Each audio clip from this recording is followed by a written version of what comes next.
Assalamualaikum warahmatullahi wabarakatuh. Perkenalkan, nama saya Ramdhani Mulyadi Varianto, mahasiswa Ilmu Komunikasi UPNVJ.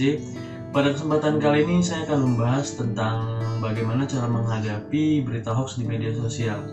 Dalam KBBI sendiri, hoax berarti berita bohong. Hoax merupakan informasi yang sudah direkayasa untuk menutupi berita yang sebenarnya.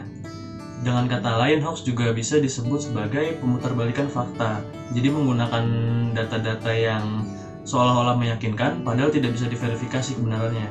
Nah, mengutip dari Liputan 6, jumlah pengguna media sosial di Indonesia pada tahun 2019 itu sudah mencapai 150 juta pengguna, atau sekitar 57% dari penduduk Indonesia. Nah, pastinya angkanya akan terus bertambah karena mengingat perkembangan teknologi yang sangat pesat dari tahun ke tahun. Pentingnya menggunakan media sosial dengan bijak. Yang pertama itu kita tidak boleh menyebarkan informasi pribadi kita seperti alamat rumah, alamat kantor, dan jadwal detail kegiatan sehari-hari kita. Lalu yang kedua, kita harus menyaring pertemanan kita di media sosial. Pastikan kita memang saling mengenal oleh teman kita yang di sosial media gitu. Oke. Lalu selain pentingnya menggunakan media sosial dengan bijak, hal selanjutnya yang harus diperhatikan adalah kita harus berhati-hati dengan berita hoax.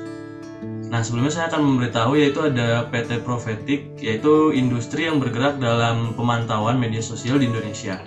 Nah, menurut co-foundernya yaitu Syafiq Ponto, beliau mengatakan bahwa jenis hoax yang paling diterima oleh masyarakat adalah masalah sosial politik, yaitu sekitar 91,8%, lalu ada masalah SARA sebanyak 88,6%, masalah kesehatan sebanyak 41,2%, makanan dan minuman 32,6%, penipuan keuangan 24,5%, iptek 23,7%, berita duka 18,8%, candaan 17,6%, bencana alam 10,3%, dan lalu lintas 4%. Jenis hoax dari tingkatan rekayasanya menurut Syafiq Ponto ada dua, ada yang mudah diklarifikasi dan ada yang sulit diklarifikasi. Nah, kalau yang mudah itu seperti konten fitnah atau konten fiksi, karena mudah dicari bantahannya, contohnya seperti situs clickbait. Nah, kalau untuk yang sulit diklarifikasi itu seperti gabungan antara konten fiksi dan konten fakta, dan juga direkayasa oleh tim yang ahli. Dampak berita hoax. Dampak berita hoax sendiri akan menyasar emosi masyarakat dan menimbulkan opini negatif sehingga terjadi disintegratif bangsa.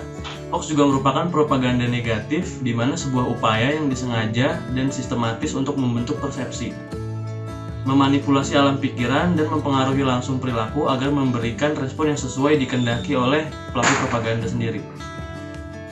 Lalu yang terakhir adalah cara mencegahnya nih. Nah, cara mencegah hoax di sosial media itu yang pertama, kita harus jangan mudah percaya dengan informasi yang bertebaran aja gitu. Kita harus baca, nggak boleh setengah-setengah, kita harus baca sampai full.